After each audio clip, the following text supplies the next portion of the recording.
자, 우리 다 같이 히브리서 5장 12절부터 있는 말씀을 보겠습니다. 히브리서 5장 12절부터 있는 말씀이요. 지난 시간에 우리가 그 히브리서를 이제 연구를 했는데, 히브리서 5장 12절부터 있는 말씀에는 우리가 무엇만 먹지 말고 무엇을 먹는 사람 되라고 그랬냐면, 젖만 먹지 말고 단단한 식물을 먹을 수 있는 사람이 되라고 말씀하십니다. 거기 5장 12절부터 한번 읽어보겠습니다. 자, 크게 한번 읽어주세요. 때가 오래되었으므로 너희가 마땅히 선생이 되었을 터인데, 너희가 다시 하나님의 말씀의 초보에 대하여 누구에게서 가르침을 받아야 할지어지니 단단한 음식은 못 먹고 젖이나 먹어야 할 자가 되었도다. 이는 젖을 먹는 자마다 어린아이니 의의 말씀을 경험하지 못한 자요, 단단한 음식은 장성한 자의 것이니 그들은 지각을 사용함으로 연단을 받아 선악을 분명하는 자들이라. 히브리서 5장 12절부터 있는 말씀은 젖만 먹지 말고 단단한 식물을 먹어서 믿음의 장성한 분량에까지 자라나라고 하나님께서 우리에게 권면하십니다. 이 히브리서는 AD 64년경에 기록된 책이에요. 여기서부터 몇 년만 있으면 예루살렘이 돌 위에 돌 하나도 남기지 않고 다 무너져 버리는 바로 AD 70년의 사건이 그 앞에 있는 것입니다. 자, 이제 예루살렘은 곧 무너질 위기에 놓여 있습니다. 그런데 하나님의 백성들은 아직도 눈에 보이는 것들에 그들의 신앙의 뿌리를 두고 있어요. 예루살렘을 자랑하며 성소의 절기를 지키며 그 다음에 할례를 강조하고 있습니다. 그래서 그것이 없으면, 그것이 아니면 구원은 얻지도 못할 것처럼 그렇게 말하고 있었습니다. 그들은 그들의 신앙에 대한 굉장히 강한 프라이드를 가지고 있었습니다. 눈에 보이는 어떤 것들에 집착하고 거기에 뿌리내고 있는 그 사람들에게 하나님께서는 그 시간이 오기 전에 너희들의 눈에 보이는 그런 그 예루살렘이나 그러한 어떤 그 인간이나 그런 어떤 조직에 뿌리를 두지 말고 하늘을 바라보고 하늘에 속한 사람이 되라고 우리에게 권면하는 것이 바로 히브리서입니다. 장차 예루살렘이 돌 위에 돌 하나도 첨놓이지 않고 눈에 보이는, 너희들이 그렇게 자랑스럽게 여기는 예루살렘이 다 날아가 버렸을 때 너희들의 신앙은 어디에 설 것이냐라고 말하면서 바로 히브리서 5장은 우리에게 뭐라고 권면하냐면 젖만 먹지 말고 단단한 식물을 먹으라, 그렇게 얘기하고 있어요. 눈에 보이는 것만 믿는 그러한 신앙을 하지 말고 눈에 보이지 않는 것에 확실하게 뿌리를 두라고 우리에게 얘기하고 있는 거예요. 지금 앞으로 우리는 예루살렘이 돌 위에 돌 하나도 첨놓이지 않고 다 무너져 버리는 것 같은 사건들이 우리 앞에 있습니다. 군대가 예루살렘을 에워쌌던 것 같은 그 사건이 마지막 때에 우리 하나님의 백성들 앞에 놓여 있습니다. 짐승의 우상을 세우고 카톨릭이 계획하고 있는 일요일 휴업령이나 그런 이제 짐승의 우상을 세우고 짐승의 표를 강요하는 그런 일들이 우리에게 놓여 있고, 그 다음에 커다란 환란이 우리 앞에 놓여 있습니다.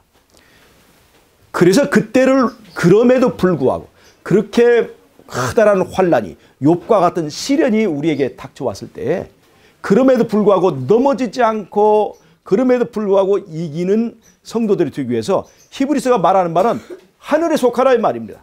항상 하늘을 바라보고 하늘과 연결된 사람이 되라고 하는 것입니다. 살아있는 믿음, 실상의 믿음을 가지라고 얘기하고 있습니다. 우리는 표상, 눈에 보이는 것에 묶여 있거나 아니면 믿는다고 하면서 사실은 알맹이가 없는 허상의 믿음에 붙들려 있는 경우가 있습니다. 그러나 히브리서는 실상의 믿음, 보이는 것보다 더 확실한 그런 믿음을 붙들려고 하고 있습니다. 그것이 바로 하늘에 속한 백성의 특징입니다.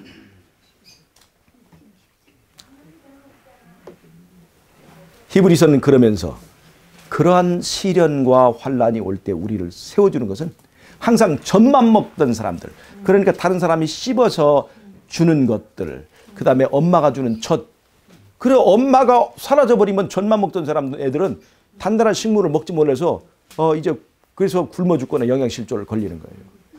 단단한 식물은 자기 스스로 그것을 깨물어서 소화할 수 있는 능력을 갖춘 사람들입니다.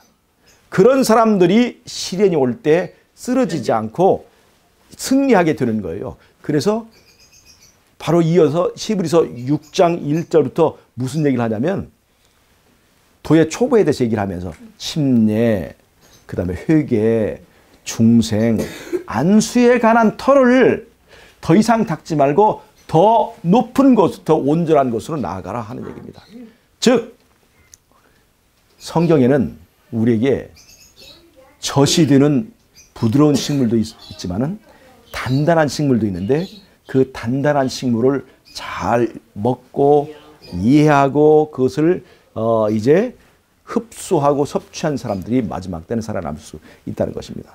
성경에서 바로 그 단단한 것들이 바로 무엇입니까? 그것이 바로 다니엘서와 계시록이나 또는 히브리서나 레위기서나 성소에 관한 것, 그 다음에 예언에 관한 것, 이런 것들을 깊이 연구하라고 지금 이렇게 이 히브리서를 통해서 우리에게 권면하고 있는 것입니다. 이것이 우리에게 의미가 있는 권면입니까? 참으로 의미가 있는 권면입니다. 그래서 제가 오늘부터는 저희가 시간이 되는 대로 계시록, 다니엘, 또 히브리서, 또 레위기서 이렇게 관련되어 있는 이렇게 성경에서 어렵고 단단한 주제들을 가지고 우리가 공부를 좀 하려고 합니다. 우리가 계시록을 오늘 좀 공부할 텐데요. 계시록. 여러분 구약에는 레위기서가 있습니다. 구약에는 레위기서가 있어요. 단단한 식물로 레위기서가 있습니다. 지상성소를 말하고 있습니다. 레위기는 지상성소, 모세의 성소에 관한 여러 가지 그 세부 사항과 그 절기와 제사 드리는 방법 이런 것을 말하는 레위기서가 있습니다.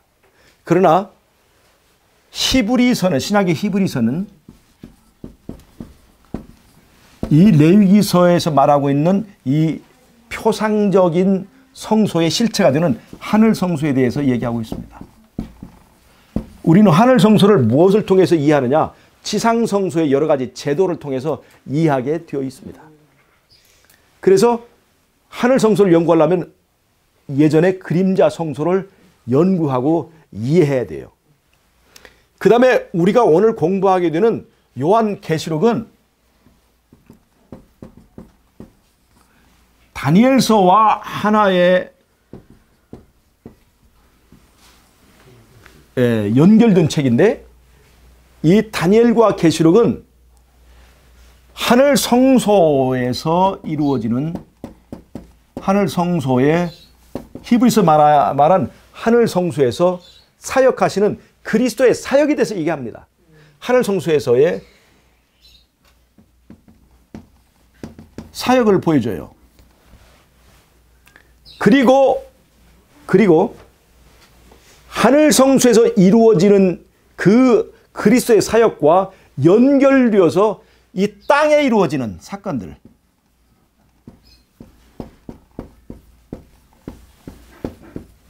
사건들을 보여주고 있습니다. 이 계시록은 다니엘과 계시록은 하늘 성소에서의 그리스도의 사역을 말해줍니다. 그러면서 계시록은 하늘에서 이루어지는 그 사건들과 관련해서 이 땅에 어떠한 일들이 이루어지는가를 보여주는 거예요. 여러분 다니엘서를 보면 다니엘서와 계시록은 다니엘서는 정한 때에 대해서 얘기해요. 정한 때. 다니엘서는 정한 때를 말합니다. 그 정한 때. 그게 1844년에 심판이 시작하는 때예요. 다니엘이라고 하는 그 뜻이 뭐냐면 하나님은 심판하신다는 것입니다. 다니엘이라는 뜻이 하나님은 심판하신다. 심판하시는 하나님이에요. 성소라고 하는 것은 법정입니다. 법정이에요. 그래서 그 법정에서 심판하시는 하나님의 사역을 보여주는 것이 다니엘서예요.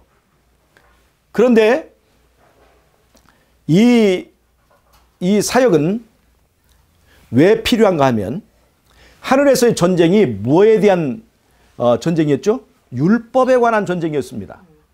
하나님의 통치 방법인 율법, 예수님의 통치 방법인 율법에 대한 도전이 사단으로부터 있었습니다.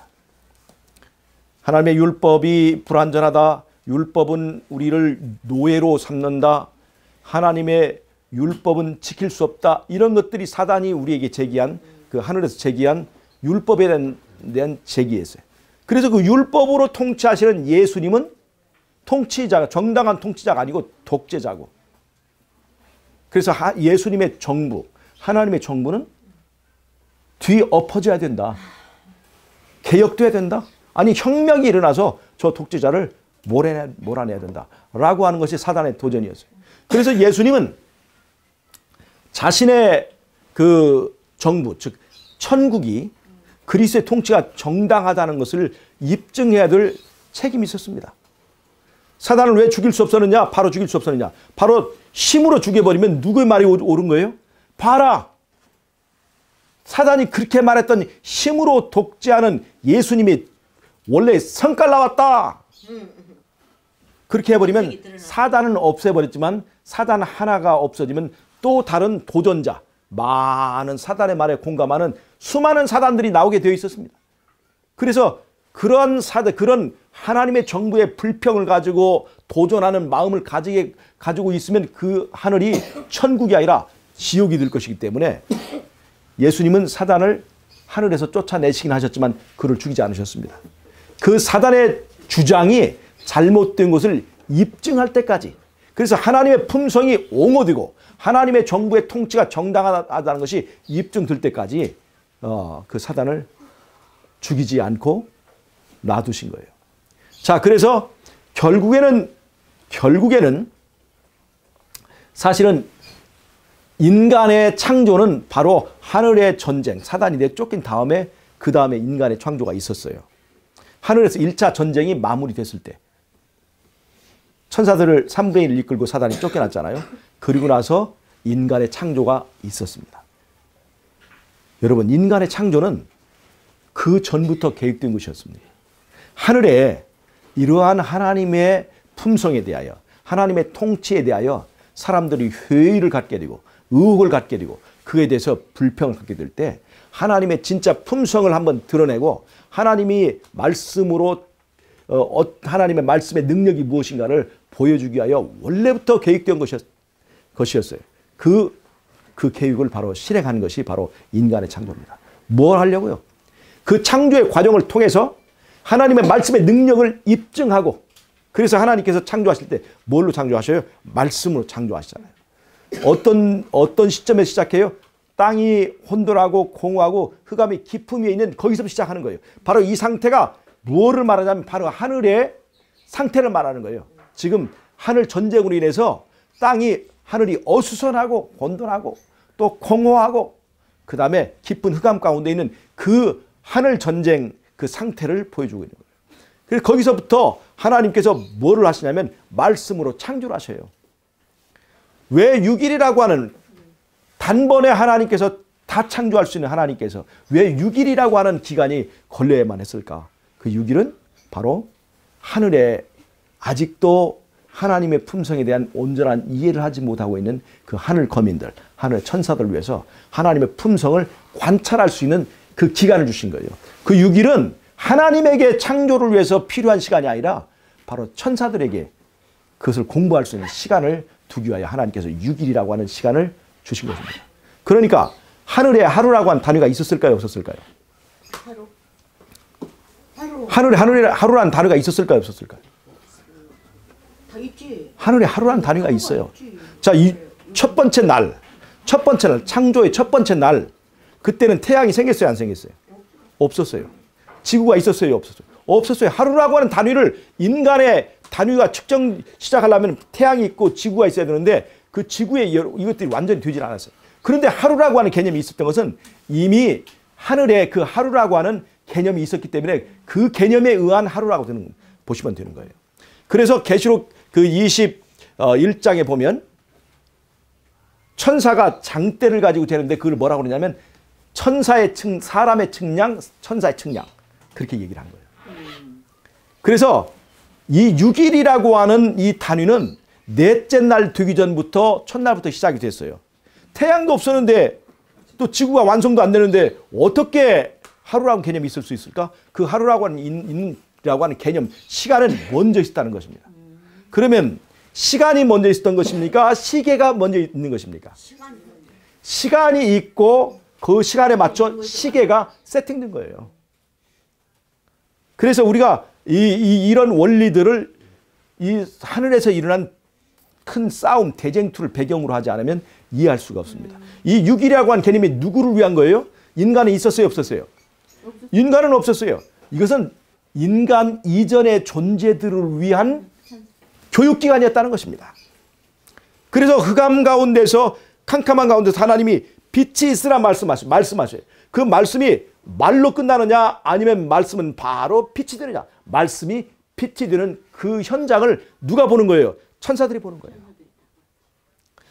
그 캄캄한 가운데 말씀이 빛이 되어서 세상을 확 밝힐 때 하나님이 좋았다. 이것은 바로 온 우주의 거민들의 느낌을 대표로 거다 표현한 것입니다. 새벽별들이 함께 즐거워하였다 하는 얘기가 잠언에 있잖아요. 생각해 보세요. 캄캄한 곳에서 하나님께 말씀하실 때 빛이 쫙 이제 뻗어나올 때 그 광경이 얼마나 아름답겠는가. 아, 하나님의 말씀은 말로 끝나지 않고 실행되는 실행력이 있구나. 하나님의 율법은 말씀이에요. 말씀은 실행될 수 있는가 없는가가 이 대쟁투의 관점이에요. 즉 말씀이 하나님은 말씀하시지만 인간이 그것을 인간의 삶 속에서 그것이 실행될 수 없다면 그 말씀은 능력이 없는 거예요. 그런데 그래서 하나님의 말씀은 말로 끝나는가 아니면 진짜로 실행되는 실행력이 있는가를 창조를 통해서 보여주신 거예요. 빛이 있으라 말씀하신 것은 나 외에 다른 신을 섬기지 말라는 것과 똑같은 명령인 거예요.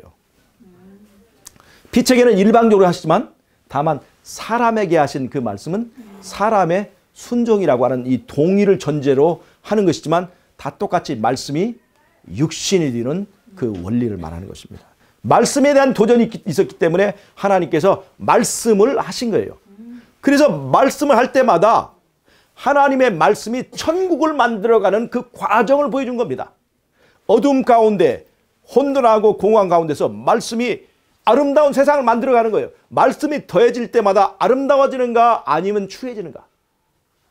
여러분, 하나님의 말씀을 우리가 받을 때마다 우리의 삶은 더 아름다워져야 됩니까? 더 추해져야 됩니까? 그런데 때때로 처음 신앙을 할 때는 굉장히 아름답고 순수한 신앙을 했는데 위로 올라가면 올라갈수록 더 정치적인 사람이 되어가고 더 교만한 사람이 되어가고 하는 것은 이 말씀을 제대로 받지 못하는 것입니다. 하나님의 말씀은 그렇지 않습니다. 말씀은 받으면 받을수록 더 아름다워지고 더 영광스러워져야 되는 거예요. 하나님의 말씀이 첫날 빛과 어둠을 가르고 그 다음에 궁창, 하늘과 땅을 나눠서 질서 있게 하고 그 다음에 세 번째는 땅과 바다를 나누고 그 다음에 거기에 셋째 날에 하나님께서 말씀하시며 그 땅과 바다에 물고기가 생길 뿐만 아니라 땅에서 식물이 물고기는 셋째 날에 없죠. 땅에서 식물이 싹 돋아나면서 거기서 꽃이 동시에 확 피었을 때 그 곳이 향기롭겠습니까? 향기롭지 않겠습니까? 꽃이 확 피면서 이 지구가 향기로 가득 차는 그 아름다운 과정을 통해서 하나님의 말씀은 이렇게 아름다운 것이고 하나님의 말씀은 이렇게 향기로운 것이고 하나님의 말씀은 이렇게 열매 맺게 하는 것이라는 것을 그 과정 등을 통해서 보여주신 거예요. 이것이 계속 시간이 더일 때마다 하나님의 말씀이 만들어가는 천국의 원리를 누가 지금 공부하고 있는 겁니까? 창조 이전에, 인간 이전의 존재들이 그것을 공부하는 거예요.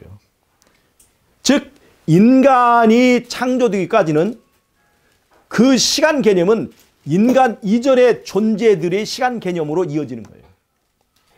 이 인간의 창조 자체가 바로 인간 이전에 있던 사람들에 대한 어떤 교훈을 위하여였기 때문에 똑같은 시간 단위를 주신 거예요. 하나님의 말씀이 만들어가는 이 천국의 원리를 예수님은 입증해야 되는 거예요. 그래서 6일이 걸렸습니다. 그리고 맨 마지막에 뭘 만들었어요? 인간을 만들었어요. 그 인간은 어떤 인간입니까? 하나님의 형상을 닮은 인간입니다. 그런데 천사와 똑같이 만들었을까요? 천사보다 조금 낮게 만들었을까요? 천사보다 조금 낮게 만들었어요. 왜 그랬을까요? 천사보다 조금 낮게 흙으로 만든 인간이 예수님과의 좋은 관계를 통해서 순종하는 모습을 보여줄 때 천사보다 못한 인간도 순종하는 것을 순종하지 못한 그 천사들의 행위는 완전히 잘못된 것을 입증하려고 그렇게 만든 것입니다. 그렇게 만든 거예요. 그래서 천사보다 못한 인간이 하나님의 영광을 아는 빛을 반사하면서 하나님과의 관계를 통해서 행복해하고 율법을 지키는 것이 즐겁고 노래가 되는 그런 삶을 통해서 바로 하늘에서 일어난 이 가다란 대쟁투를 종결하려고 했는데 그것이 어떻게 됐어요? 에덴 동산에서 아담이 뱀의 유혹을 받았죠. 여러분 왜 뱀이 이 에덴 동산을 집중적으로 공격했는가를 그 이유를 아시겠어요? 이 땅의 창조가 원래 대쟁투, 하늘에서 일어난 이 큰 싸움을 종결시키기 위하여 기획적으로 오래전부터 기획하여서 만든 작품이기 때문에 바로 이 땅이 제2의 대쟁투의 장소가 된 것이기 때문에 그렇습니다. 근데 결국은 아담이 하나님의 율법을 순종하지 못하고 사단의 꼬임에 빠져서 불순종하게 되었습니다. 누구의 말이 맞은 것처럼 보였어요? 그걸 통해서 보면 아담은 아담의 행동을 통해서 예수님하고 사단 사이에서 누구 말이 옳다고 지금 편을 든 겁니까? 누구의 말이 옳다는 거예요? 사단이 옳다고 편을 들어버린 거예요. 이것이 하나의 내기가 걸린 것과 똑같습니다. 아담은 욥기서에 욥과 같은 위치에 있었습니다. 그런데 아담이 실패했기 때문에 바로 그 내기에서 누가 져버린 거예요? 예수님이 져버린 거예요. 그래서 그 땅의 주권이 누구에게 넘어갔습니까? 사단에게 넘어간 거예요. 그래서 그 사단에게 넘어간 그 주권을 찾기 위해서 이제 누가 오셔야 돼요? 마지막 카드. 마지막 오래전부터 계획됐던 최종적인 카드가 바로 예수님이 사람의 모양으로 오시는 겁니다. 자, 천사보다 못한 흙으로 만든 인간을 통해서 천사의 입을 막으려 했던 하나님의 계획이 실패로 돌아가기 때문에 이제는 그 예수님은 아담보다 더 못한 그 상태로까지 내려오지 않으면 그 전쟁을 마무리할 수가 없었습니다. 그래서 범죄한 아담보다 더 연약해진 육신으로 예수님은 오셨습니다. 그것이 바로 나사렛 예수라고 하는 거예요.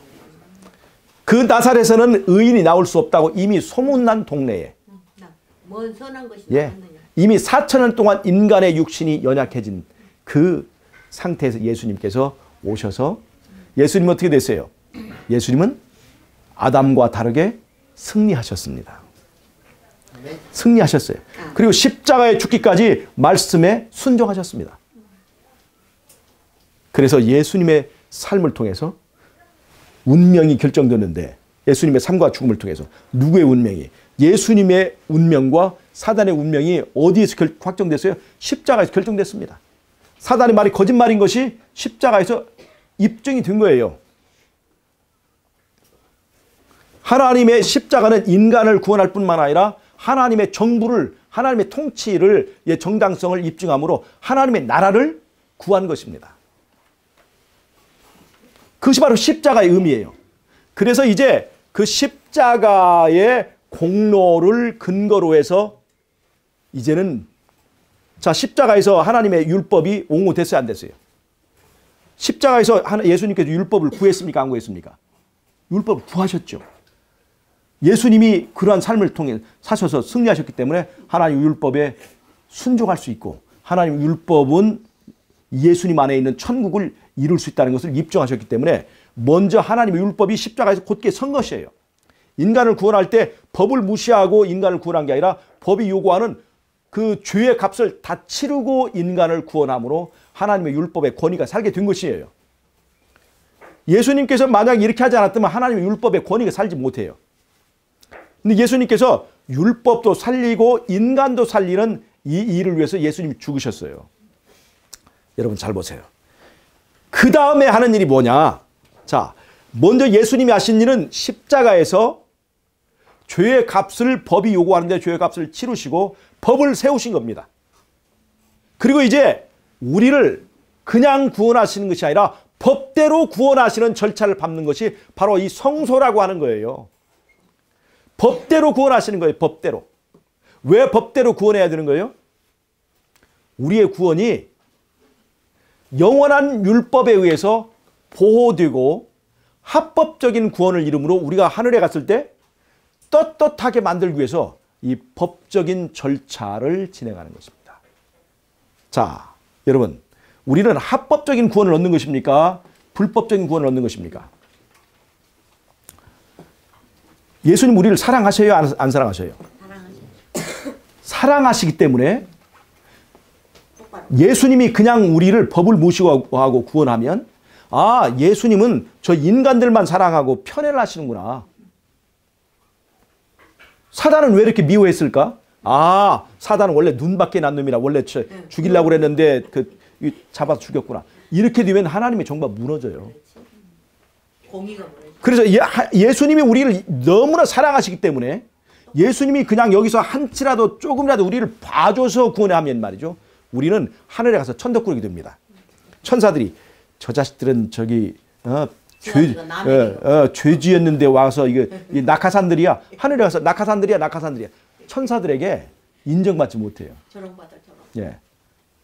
천사들에게 예수님 없을 때는 저기 아주 저기 정 누구야 이번에 정유라 같은 애고. 예?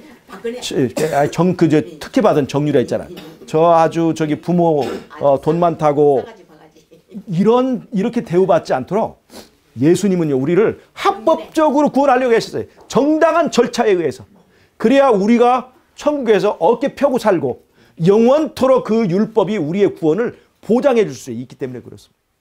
그래서 첫 번째는 법을 세웠고 그 다음에 그 법에 의한 절차에 의해서 우리를 합법적으로 구원하기 위해서 법적인 절차를 진행하는 것이 바로 성소의 얘기라는 것입니다.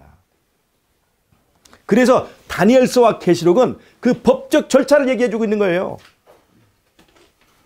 그런데 법적 절차라는 게 뭐냐면 예수님께서 십자가에서 우리 모두를 구원할 수 있는 값을 치렀습니다.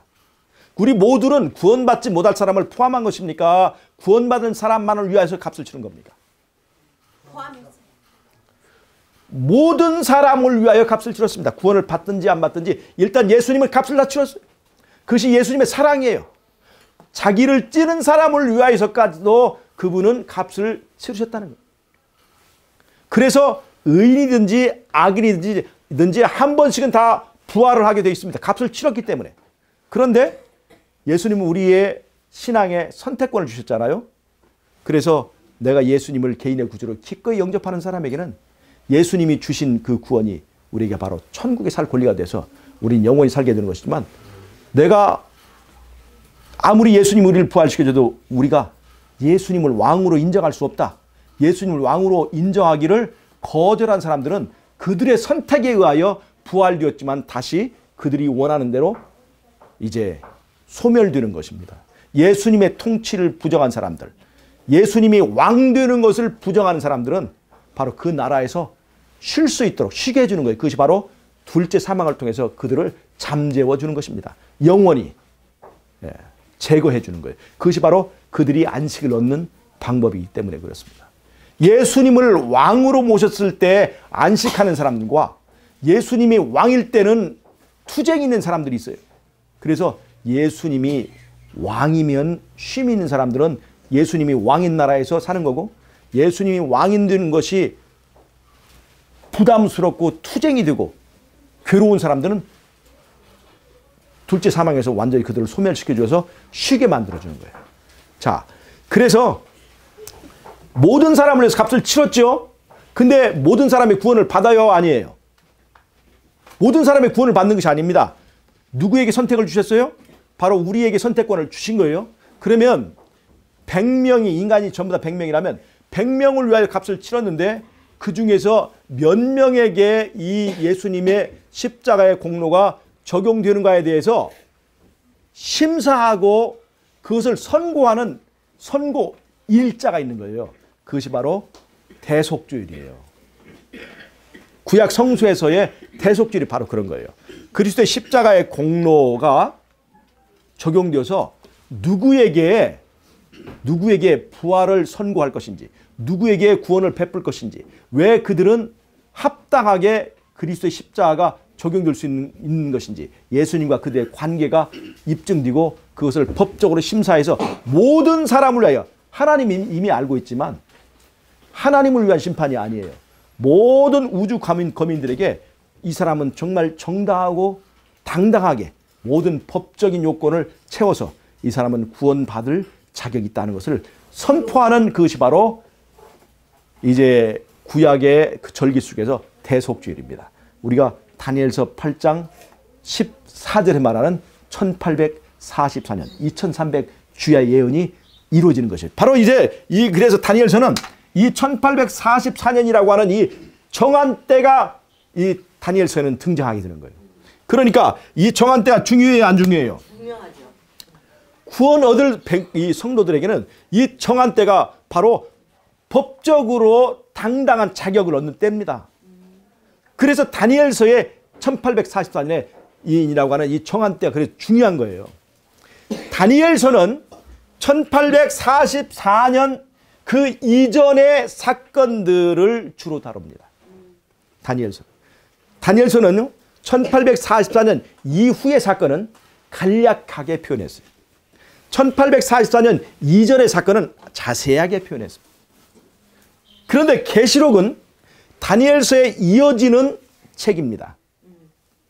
근데 계시록은 1844년 그 이전의 사건은 간략하게 기록했습니다. 근데 1844년 이후의 사건은 자세하게 기록했습니다. 어떤 것이 종말을 위한 책입니까? 다니엘서도 기록을 했지만 더 중요한 것은 계시록에 이 종말의 얘기가 있다는 것입니다. 그 둘은 합해서 한 책이에요. 그런데 강조점이 다릅니다. 다니엘서는 1844년 그 이전의 사건들에 주로 페이지를 할애했습니다. 계시록은 1844년 그 이후의 사건들을 자세하게 기록했습니다. 그래서 이 두 권이 합해서 한 권의 책을 이룬 거예요. 자, 이 다니엘서와 계시록을 우리가 연구해야 되겠죠? 예. 자, 여러분, 계시록은 말이에요. 어떤 책이냐? 계시록은 하나님의 보좌가 온 우주의 중심이라고 하는 그 사상을 말하는 책입니다. 계시록은요, 온 우주에 일어나는 사건이 어디에서 일어나는 사건이냐면 바로 하나님의 보좌 앞에서 일어나는 사건입니다. 여러분, 오늘 제가 여기서 성경 강의를 하고 있습니다. 여러분 앞에 있죠. 근데 사실 나는 지금 누구 앞에 있냐면 하나님 앞에 이 일이 이루어지고 있는 거예요. 휘장이 있어서 보이지 않을 뿐이지 나는 지금 하나님 앞에서 이 사건이 이루어지고 있는 거예요. 그래서 계시록 12장에 보면 용이 아이를 낳으려고 하는 여자를 핍박하는 사건이 나와요. 그것이 뭐냐면 바로 예수님이 이 땅에 태어나셔서 그 살아가는 예수님의 이 땅의 지상생애를 말하는 거예요. 그러니까 이 땅에서 이루어지는 일이에요. 그런데 그것이 바로 하늘에서 이루어진 일로 그것을 묘사하고 있어요. 그리고 그 중심은 계시록 4장, 5장에서 말하고 있는 하나님의 보좌입니다. 보좌 앞에서 이 사건들이 일어나고 있는 거예요. 그러니까 계시록에서 말하는 사상은 뭐냐면 모든 사건을 하나님의 보좌를 중심으로 일어나는 사건으로 하나님 중심의 이 예언 해석, 하나님 중심의 사건의 흐름을 말하고 있는 것이 계시록이라고 하는 것을 여러분 이해를 하셔야 됩니다. 앞으로 이제 이 사상이 우리가 계시록을 해석할 때 또 중요한 단서를 제공하기도 합니다. 예를 들자면 계시록 8장에 보면 반시 동안쯤 고요하더라 하는 그 해석이 나와요. 그것은 바로 그 반시라고 하는 것을 예언적 시각으로 하면 한시, 하루를 1년으로 계산했을 때 한 시간은 보름을 말해요. 한 시간은 한 달을 말해요. 근데 반시는 보름을 말해요. 그럼 이 반시 동안 조용한다는 건 뭐냐? 예수님이 재림할 때 하나님 아버지도 같이 오신다. 그래서 하늘이 조용한 것은 바로 그것 때문에 그렇다. 그리고 왜 반시냐? 이때의 성도들이 다시 하늘로 갈 때 일주일 걸린다고 그랬다. 그래서 이것이 하루가 한 시가 보름이고 반시는 7.5일입니다. 한 시가 보름이 돼요. 하루를 1년으로 칠 때 한 시가 보름이 되고 반시는 7.5일이에요. 그러니까 7.5일. 이 7.5일. 그래서 하늘까지 갈 때 7일 걸린다고 그랬는데 그 7일을 말하는 것이 바로 반시다 이렇게 얘기를 하는데 여러분 여기서 제가 말한 하나님의 보좌를 중심으로 이 모든 사건을 서술하고 있다고 하는 그 원칙에 입각해 보면 이것은 틀린 말이 됩니다. 자 보세요. 지금 계시록은 우주의 중심에 하늘의 중심에 누가 계셔요? 보좌에 하나님이 계셔요. 모든 사건은 어디서 일어난 일이에요? 그 하나님 앞에서 일어난 일이에요. 예수님의 재림도 바로 그 하나님 앞에서 일어난 일이에요. 자 그러면 포커스를 하나님의 보좌에다 맞춰야 됩니까? 비어있는 하늘에다 맞춰야 됩니까? 만약에 하나님이 아버지가 이쪽으로 이동했다면 그 이동한 거기다 포커스를 맞춰야지 비어있는 하늘이 고요하다고 하는 의미는 아무것도 없는 거예요. 그런 해석은 틀린 거예요. 아무런 의미가 없는 거예요. 그게 비어있는 하늘의 정적이 이 계시록의 중심 사상이 하나님의 보좌를 중심으로 사건을 해석하는데 동영상을 찍을 때 이동한 하나님을 찍어야지 비어있는 그 자리를 찍을 이유가 없다는 거예요. 때때로 제가 이제 이렇게 강의를 하면 우리 집사람이 이제 이 동영상을 찍어요. 그럼 제가 왔다 갔다 이렇게 할 때 어떤 때는 포커스에서 이렇게 좀 벗어날 때가 있어요. 그러면 그 움직임에 따라서 이 카메라를 돌려야 되는 거거든요. 이 캠코더를. 근데 우리 집사람이 때때로 가끔 졸아요. 졸다 보면 나는 이쪽으로 이동을 했는데 카메라는 계속 이쪽으로 하고 있는 거예요. 이게. 그 엉뚱한 데를 찍고 있는 거예요. 그거가 똑같은 거예요. 이게. 지금은 옛날엔 그렇다는 거고 지금은 안 그렇고. 예. 지금은 이제 정신 바짝 차리고 잘 찍죠. 옛날에는 그런 일들이 비일비재했어요. 내가 이쪽으로 왔는데 카메라는 아주 계속 있는 거예요. 보면 졸고 있는 거야. 그런데 지금은 안 그렇고 그런 거와 똑같은 원리라 이 말입니다. 네. 카메라는 누구를 따라다녀야 돼요? 포커스를 맞춰야 되는 거죠. 마찬가지로 하나님의 보좌가 이동했다면 이동한 데다 포커스를 맞춰야지 옛날 지금 계속해서 옛날 우리 집사람과 똑같아. 빈대를 그렇게 맞추면 안 된다는 거죠. 예. 그래서 그런 것들이 이제 우리가 이 계시록의 정신들을 올바로 이해하는 데 중요한 그 사상이 된다는 것입니다. 이제 다음 시간에는 우리가 7교의 계시록의 7인, 7나팔, 7재앙 이것들을 어떻게 구성하고 이해를 하느냐, 이 뼈대가 어떻게 이루어졌느냐를 이제 다음 시간에 우리가 다룰 거예요. 제가 오늘은 계시록의 이제 서론을 제가 오늘 한 거예요.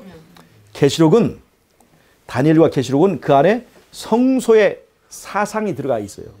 성소의 사상이 들어가 있어서 제가 조금만 이것만 더 말씀을 드리고 마칠게요. 그 성소의 원리를 이해해야 이 계시록을 올바르게 이해할 수 있어요. 자, 성소는 이렇게 되어 있습니다. 이렇게 되어 있는데 이 절반에 여기에 번제단이 있고 여기에 이렇게 여기에 법궤가 여기 있습니다.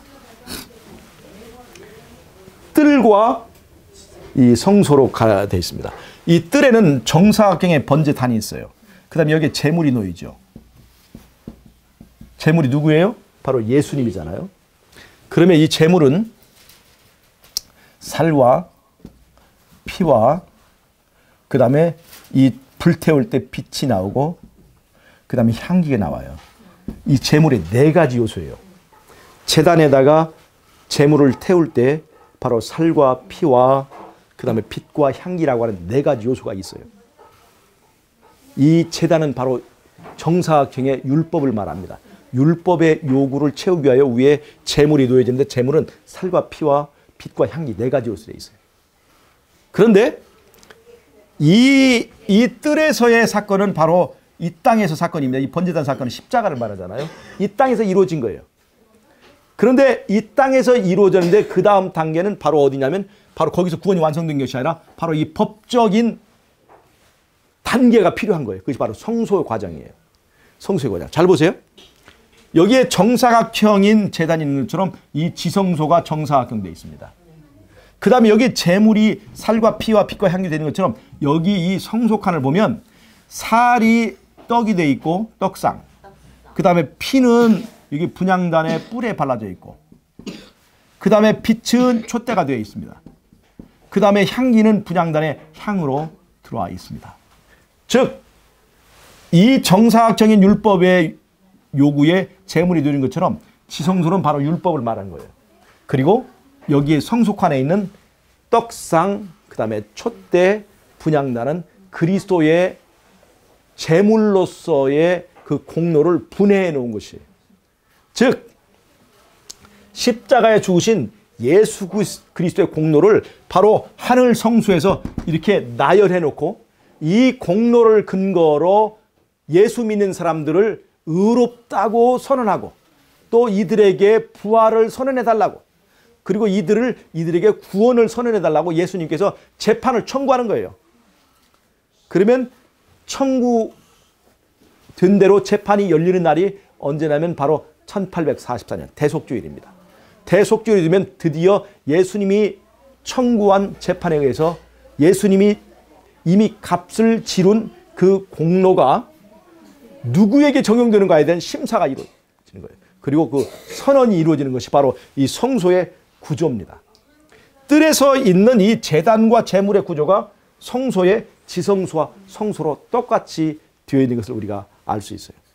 제가 아까 말씀드렸던 것처럼 십자가에서 이루어진 그 공로를 십자가에서 바로 세운 법에 의하여 우리를 합법적으로 구원을 얻게 만드는 그 과정을 다루는 것이 바로 성소의 원리입니다. 그것이 절기의 원리예요. 이런 것을 우리가 다니엘서와 계시록의 배경에 두고 있다는 것을 제가 말씀을 드리는 것입니다.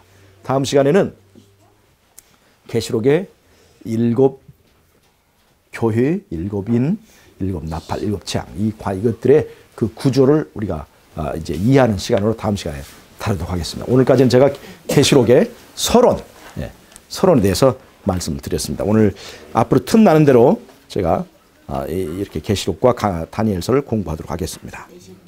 예. 자, 제가 기도하고 마치도록 하겠습니다. 하나님 우리 아버지, 오늘 또 우리에게 하나님의 은혜를 주셔서 단단한 식물을 먹을 수 있도록 함께 해주셔서 감사합니다. 주님 우리에게 지혜를 주셔서 마지막 환난이 있고 우리에게 시련이 올지라도 우리를 굳게 세울 수 있는 이 단단한 식물을 우리가 섭취할 수 있도록 성령께서 도와주시고 우리의 발걸음을 인도해 주시옵기를 예수님의 이름으로 기도하옵나이다. 아멘. 아멘.